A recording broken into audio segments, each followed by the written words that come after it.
High friends, welcome to our Puja's miniature. আশা করছি তোমরা সবাই খুব ভালো আছো, আর আমিও খুব ভালো আছি। তো চলো, আজকের আবারও তোমাদের জন্য একটা নতুন রেসিপি নিয়ে আমি চলে এসেছি বন্ধুরা।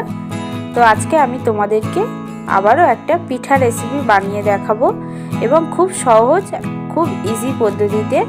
আগের ভিডিওটা তোমরা অনেকেই দেখেছো, কিন্তু কেউ কমেন্ট করনি বন্ধুরা, লাইকও খুব একটা করনি। তাই তোমাদেরকে রিকোয়েস্ট করছি, তোমরা যদি না কমেন্ট করো তাহলে কিভাবে বুঝবো যে আমার ভিডিওগুলো ভালো হচ্ছে না খারাপ হচ্ছে।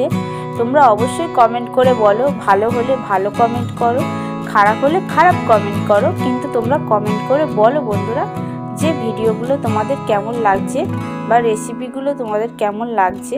সেটা তো আমাকে জানতে হবে, না হলে আমি কিভাবে বুঝবো আর কিভাবে আমি আরও এগিয়ে যেতে পারবো বলো বন্ধুরা। তোমরা প্লিজ একটু সাপোর্ট করো আমাকে।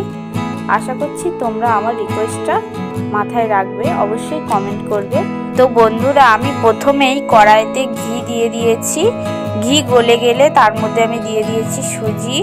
এবার আমি সুজির মধ্যে পরিমাণ মতো লবণ দিয়ে দেব, এবং খুব ভালো করে সুজিটা লাল লাল করে ভেজে নেব বন্ধুরা। আমার সুজি ভাজা হয়ে গেছে বন্ধুরা। এবার আমি অল্প অল্প করে দুধ দিয়ে সুজিটা একটা মণ্ড বানিয়ে নেব। তোমরা দেখতে থাকো আমি কেমন ভাবে করছি, সেইভাবেই করবে বন্ধুরা।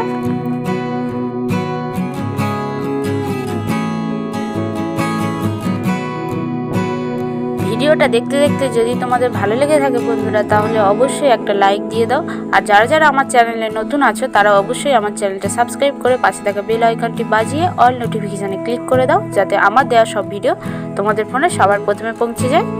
তো সুজিটা আমি একটা সুন্দর মণ্ড বানিয়ে নেব। তোমরা দেখতে থাকো সম্পূর্ণ ভিডিও। তোমরা যদি আমার কাছে কোনো নতুন রেসিপি জানতে চাও তাহলে অবশ্যই আমাকে কমেন্ট করে জানাবে, তাহলে আমি সেই রেসিপিটা বানানোর চেষ্টা করব বন্ধুরা। এবার আমি সুজির মধ্যে দিয়ে দেব পাউডার মিল্ক বন্ধুরা, আর দিয়ে দেব ডিমের কুসুম। সাদা অংশটা আমি বাদ দিয়ে দিয়েছি, ডিমের কুসুম দেব বন্ধুরা। এতে খুব সুন্দর একটা ফ্লেভার আসবে। দিয়ে আমি খুব সুন্দর করে আবার মাখিয়ে নেব ভালো করে।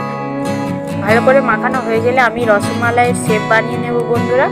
যদি তোমাদের এই শেপগুলো বানাতে একটু অসুবিধা হয় তাহলে তোমরা হাতে সামান্য ঘি লাগিয়ে নেবে, তাহলে দেখবে খুব সহজেই হয়ে যাচ্ছে। দেখো আমি কিভাবে করছি, আমি এইরকমইভাবেই শেপ দিয়ে নিচ্ছি। তোমরা যদি চাও নিজেদের পছন্দ মতো শেপ দিয়ে নিতে পারো। এটা শেষ পর্যন্ত দেখো।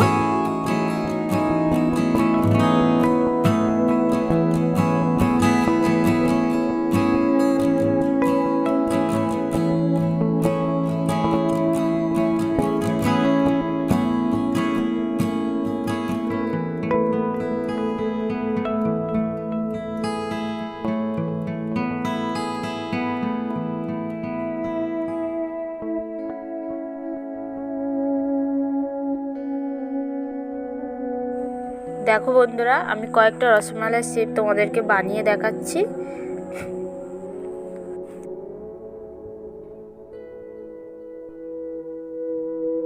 এইরকম ভাবেই আমি সব রসমালাইগুলো বানিয়ে নেব। এবার আমি কড়াই বসিয়ে তেল গরম করে নেব। নিয়ে আমি রসমালাইগুলো এবার একটা একটা করে খুব সুন্দর লাল লাল করে ভেজে তুলে নেব বন্ধুরা। তোমরা দেখতে থাকো শেষ পর্যন্ত ভিডিওটা।